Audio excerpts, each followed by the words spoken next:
Bienvenue sur Vivre en pleine conscience. Si cela n'est pas déjà fait, abonne-toi afin de ne plus louper aucune vidéo et active la cloche de notification pour être prévenu dès la sortie d'une nouvelle vidéo. Et n'oublie pas, la vie se passe ici et maintenant, alors profite de l'instant présent. Sois ce que tu es. Les enseignements de Sri Ramana Maharshi.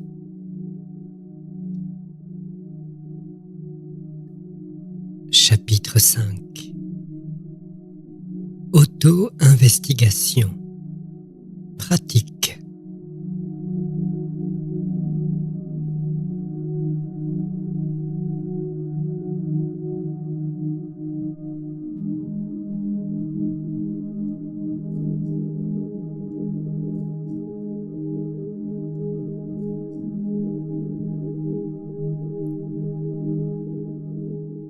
Vous pensez que vous êtes le mental. Ce dernier n'est rien d'autre que l'ensemble des pensées.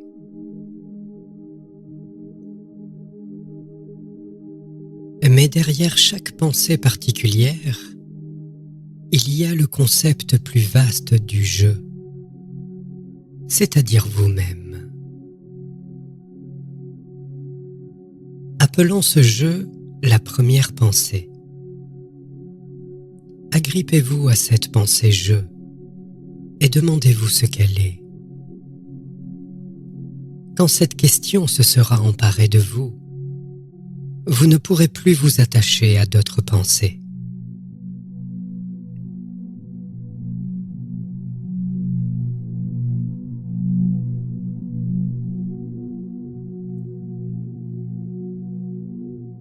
Ce qui arrive quand vous vous mettez sérieusement en quête du soi, c'est que la pensée « je » disparaît.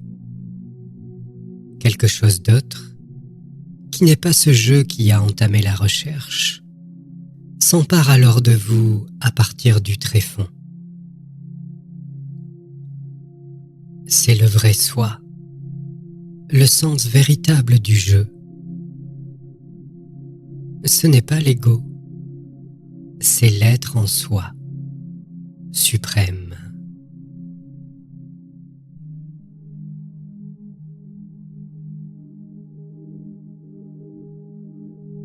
Je ne dis pas que vous devez rejeter sans arrêt les pensées. Attachez-vous à vous-même, c'est-à-dire à la pensée « je ». Si vous conservez votre attention fixée sur cette seule idée, les autres pensées vont être automatiquement rejetées et disparaître.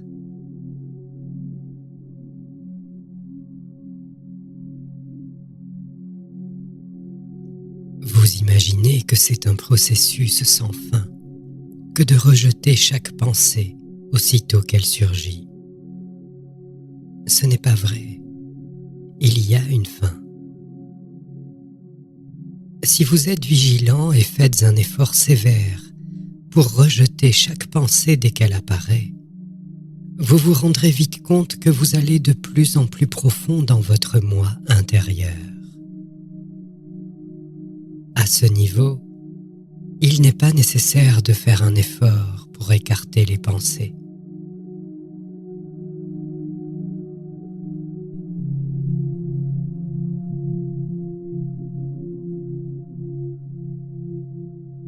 Pour le moment, c'est impossible pour vous d'être sans effort.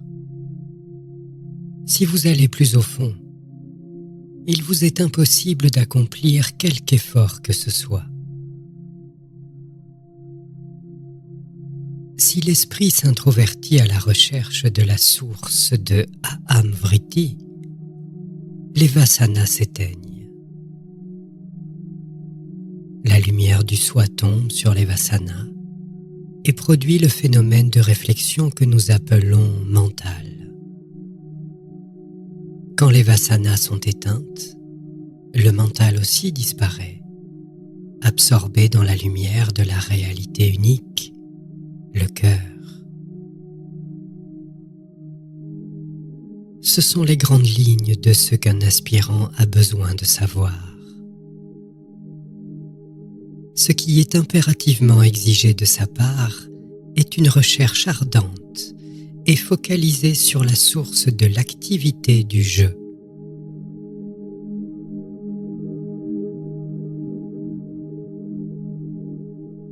Le mental ne peut périr corps et biens que grâce à la recherche méthodique de qui suis-je.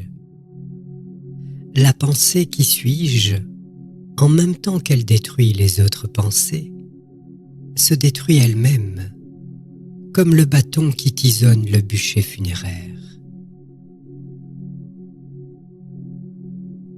Si d'autres pensées se présentent, il faut, sans attendre qu'elles prennent toute leur ampleur, poser immédiatement la question: à qui se sont-elles présentées?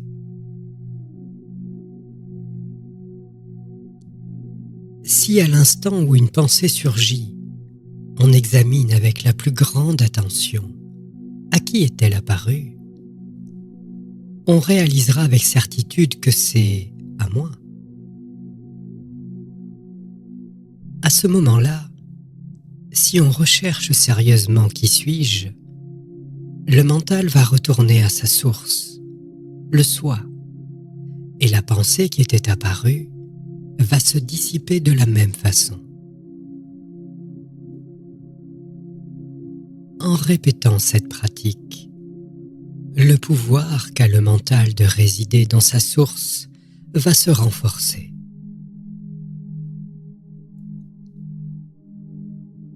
Les tendances répétitives qui nous attirent vers les objets des sens depuis le fond des âges se présentent en nombre incalculable, comme les vagues de la mer.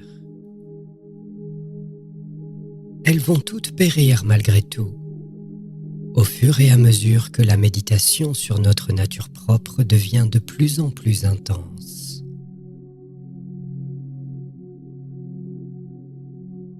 On doit se tenir avec persistance à cette discipline d'auto-attention, sans même laisser place à une pensée de doute telle que: est-il possible de détruire toutes ces tendances, toutes ces vasanas, et de n'être plus que le soi?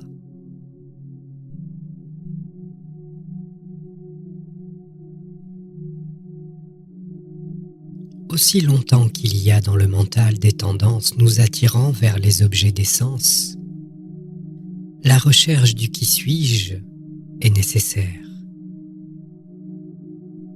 À l'instant même où les pensées surgissent, nous devons les annihiler en totalité, séance tenante et sur place, grâce à cette recherche.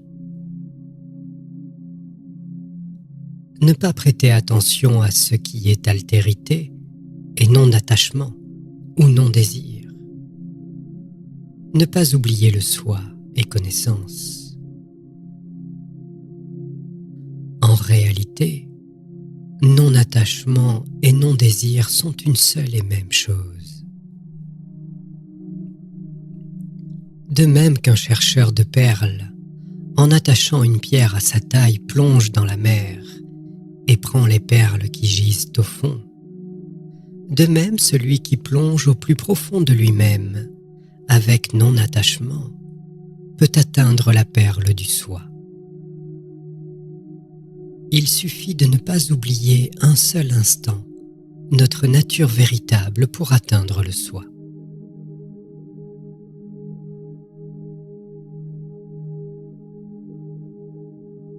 Rechercher en nous-mêmes qui suis-je, qui est en esclavage, et connaître notre vraie nature, cela seul est libération.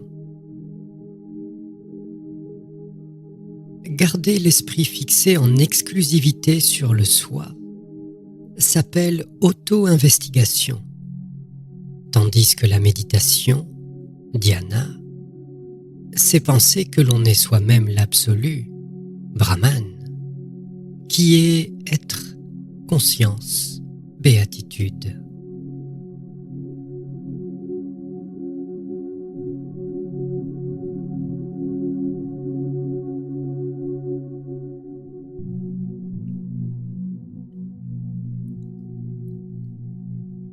il ne faut pas renoncer à une vie active.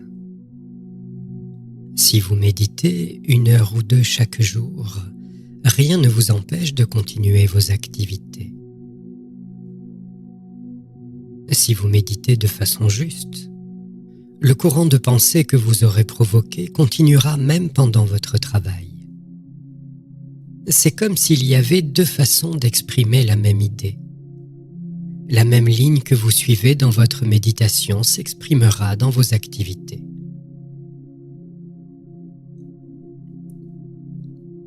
Vous vous rendrez compte que votre attitude à l'égard des gens, des événements et des objets change graduellement. Ce que vous ferez aura tendance à suivre spontanément vos méditations.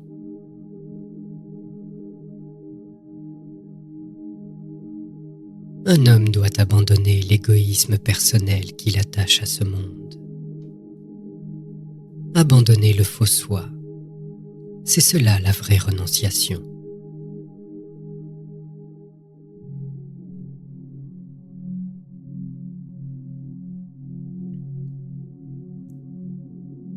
On peut être désintéressé en menant une vie active dans le monde, car il n'y a pas de conflit entre travail et sagesse.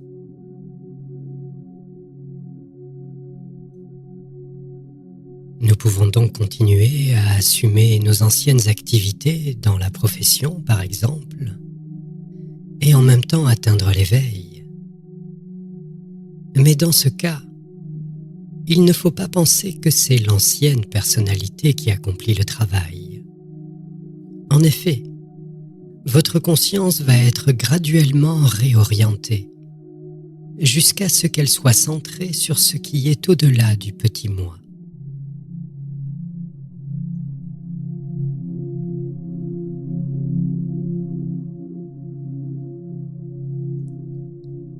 Réserver du temps à la méditation, cela ne vaut que pour les plus novices des aspirants spirituels. Un homme plus avancé va commencer à ressentir une béatitude de plus en plus grande, qu'il soit au travail ou non. Pendant que ses mains seront occupées dans la société, il gardera sa tête au calme, dans la solitude.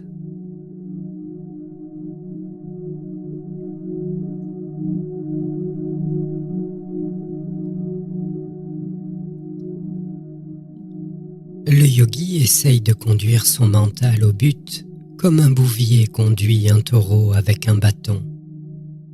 Mais sur la voie, le chercheur amadoue le taureau en lui présentant une poignée d'herbe. Pour faire cela, posez-vous la question qui suis-je ? Cette recherche vous amènera au bout du compte à découvrir quelque chose en vous qui est derrière le mental. Résolvez ce grand problème et vous aurez résolu tous les autres problèmes.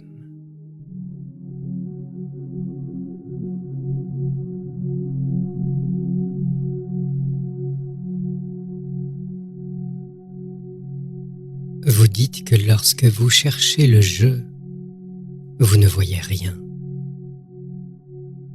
C'est uniquement parce que vous avez l'habitude de vous identifier, vous, à votre corps et à la vision de l'œil. Qu'y a-t-il à voir ? Qui est supposé voir ? Comment voir ?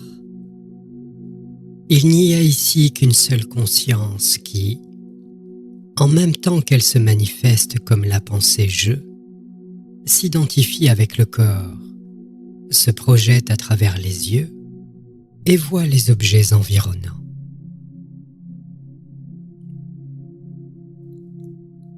L'individu est limité dans l'état de veille et s'attend à voir quelque chose de différent.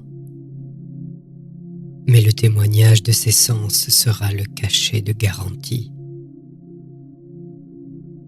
Mais il n'admettra pas que le voyant, la chose vue et la vision soient tous des manifestations de la même conscience, à savoir je absolu. la contemplation nous aide à dépasser l'illusion que le soi doive être visualisable. En vérité, il n'y a rien de visualisable. Comment ressentez-vous le jeu en ce moment?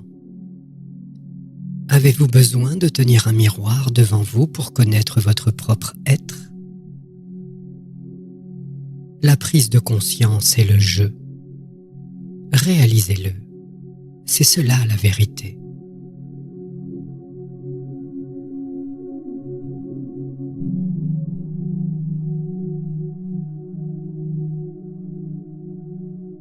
Rien ne doit être associé au soi pur.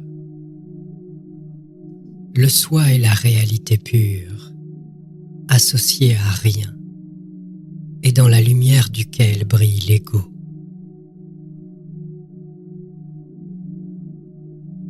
En apaisant toutes les pensées, seule la pure conscience demeure.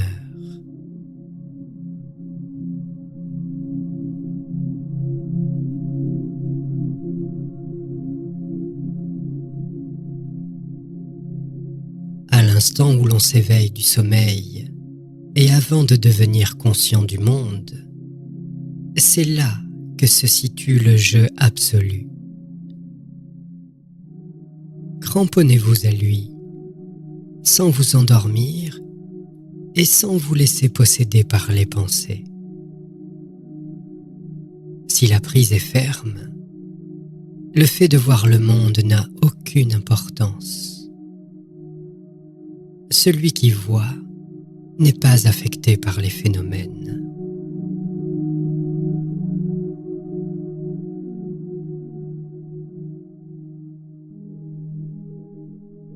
Qu'est-ce que l'ego? Cherchez. Le corps est inerte et ne peut pas dire « je ». Le soi est pure conscience non duelle. Il ne peut pas dire « je ». Personne ne dit « je » pendant le sommeil. Qu'est donc l'ego? C'est quelque chose d'intermédiaire entre le corps inerte et le soi. Il n'a pas d'emplacement propre. Si on le cherche, il se dissipe comme un fantôme. Pendant la nuit, un homme peut croire à la présence d'un fantôme à cause d'un jeu d'ombre. S'il regarde de plus près, il réalise qu'il n'y a pas de fantôme et que ce qu'il prenait pour tel était tout simplement un arbre ou un poteau. S'il ne regarde pas avec attention, l'apparition peut le terrifier. Tout ce qu'il faut, c'est regarder avec attention et l'apparition se dissipe. Il n'y a jamais eu de fantôme à cet endroit. C'est pareil avec l'ego. C'est un chaînon incorporel entre le corps et la pure conscience. Il n'a pas de réalité. Tant qu'on ne le regarde pas de près, il continue à causer des ennuis. Mais si on se met à sa recherche, on s'aperçoit qu'il n'existe pas.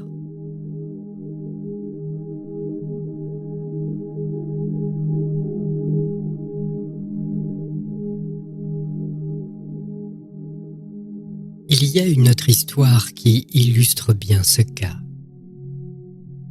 Dans les cérémonies de mariage hindou, les festins durent 5 ou 6 jours. À l'une de ces occasions, un inconnu fut pris par erreur pour le garçon d'honneur par les invités de la future épouse, qui le traitèrent en conséquence avec des égards particuliers. En le voyant traité ainsi, les invités du futur marié pensèrent que c'était quelqu'un d'important apparenté à la famille de la mariée, et lui témoignèrent également un respect particulier. L'inconnu profita de la situation pour prendre du bon temps, mais était lui-même parfaitement au courant de la situation exacte. À un moment donné, les invités du futur marié, voulant lui soumettre un problème, s'enquirent à son sujet auprès des amis de la future mariée. Flairant le danger, l'inconnu s'éclipsa. Il en est ainsi de l'ego. Si on le recherche, il s'esquive. Sinon, il continue à causer des ennuis.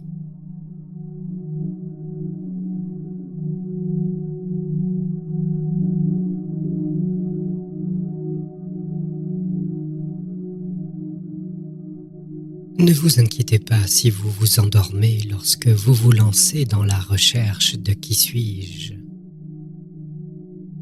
Persistez simplement dans votre enquête pendant tout le temps que vous êtes éveillé. Cela est bien suffisant. Si vous ne cessez pas de chercher jusqu'à ce que vous tombiez endormi, l'investigation va continuer même pendant votre sommeil. Reprenez l'investigation dès que vous vous réveillez.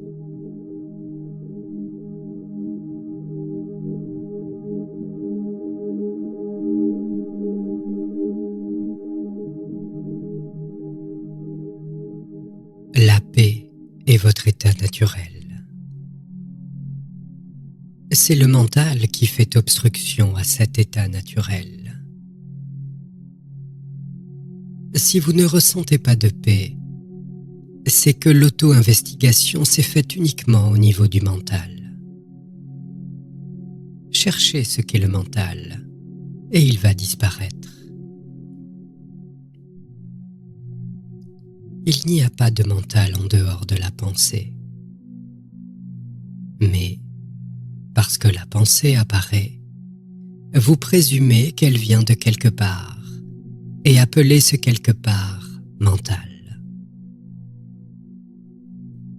Quand vous cherchez à découvrir ce que c'est, vous vous apercevez qu'il n'y a rien sous ce nom.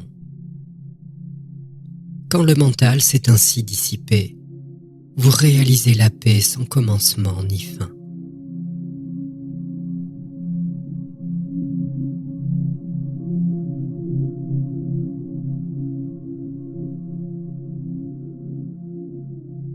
Le calme mental, sans pensée, vide, n'est pas le salut. On appelle cet état manolaya, ou apaisement temporaire de la pensée. Manolaya veut dire concentration arrêtant momentanément le mouvement des pensées. Dès que cette concentration cesse, des pensées nouvelles, en plus des anciennes, font irruption comme à l'accoutumée. Même si cette accalmie provisoire de l'esprit devait durer 1000 ans, elle ne conduirait jamais à la destruction de la pensée, qui est appelée libération de la naissance et de la mort.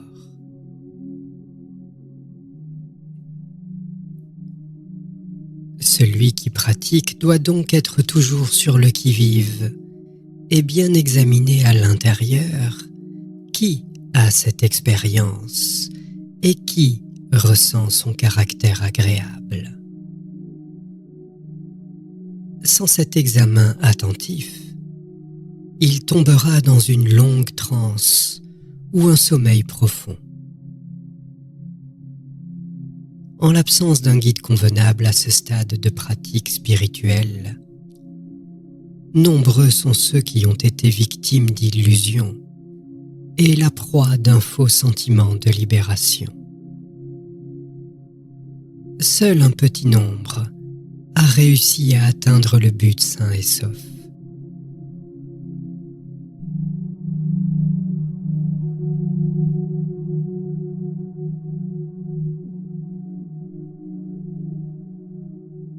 L'histoire suivante illustre tout à fait ce point. yogi pratiquait depuis plusieurs années une ascèse sur les rives du Gange. Lorsqu'il eut atteint un haut degré de concentration, il crut que la libération consistait à prolonger cet état le plus longtemps possible. Un jour, avant d'entrer en concentration profonde, il se sentit assoiffé et cria à son disciple de lui apporter un peu d'eau du Gange. Mais avant que son disciple ne revînt avec l'eau, il était tombé en yoga nidra, le sommeil yogique, et il demeura dans cet état pendant d'innombrables années. Au sortir de cette expérience, son premier cri fut « De l'eau, de l'eau !» Mais il n'y avait plus ni disciple, ni Gange.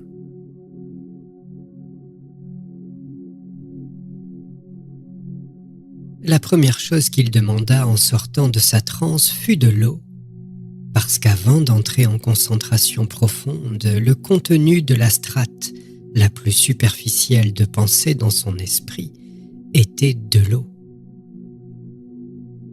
Quel que soit l'état de concentration profonde et prolongé dans lequel il était, il n'avait été capable que d'endormir temporairement ses pensées. Quand il reprit conscience, sa pensée la plus superficielle s'élança avec la vitesse et la force d'un flot brisant les digues. Si cela se passe ainsi, dans le cas d'une pensée ayant pris place immédiatement avant l'entrée en méditation, vous pouvez être sûr que les pensées ayant pris racine bien avant n'ont pas été le moins du monde annihilées.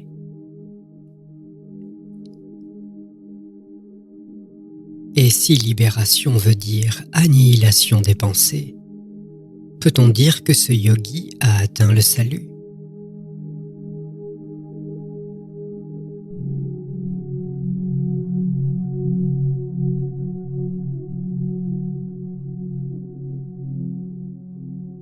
Les sadhakas, les aspirants yogis, comprennent rarement la différence entre cette tranquillisation temporaire de l'esprit, manolaya, et la destruction permanente des pensées, manonasa.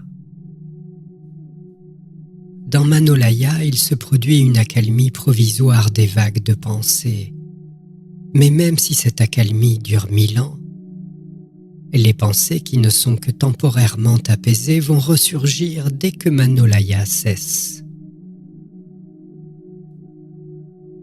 Il est donc important d'observer avec soin sa progression spirituelle. On ne doit pas se laisser surprendre par de telles périodes de silence de la pensée.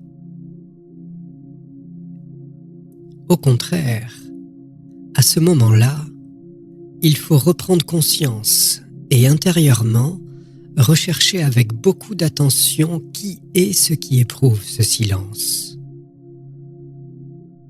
Ce qu'il faut, c'est à la fois ne pas permettre à la moindre pensée de faire irruption et en même temps ne pas se laisser remporter par ce sommeil profond ou auto-hypnose.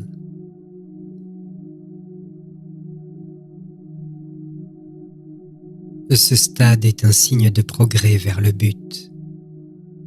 Mais il est en même temps le point à partir duquel les routes vers la libération et vers le yoga nidra vont diverger. La voie naturelle, la voie directe, le raccourci le plus rapide en direction du salut, c'est la méthode d'investigation. Grâce à une telle enquête systématique, vous allez entraîner la force de la pensée au plus profond, jusqu'à ce qu'elle atteigne sa source et s'y fonde. C'est à ce moment-là que vous recevrez la réponse du tréfonds et découvrirez que c'est là que vous demeurez.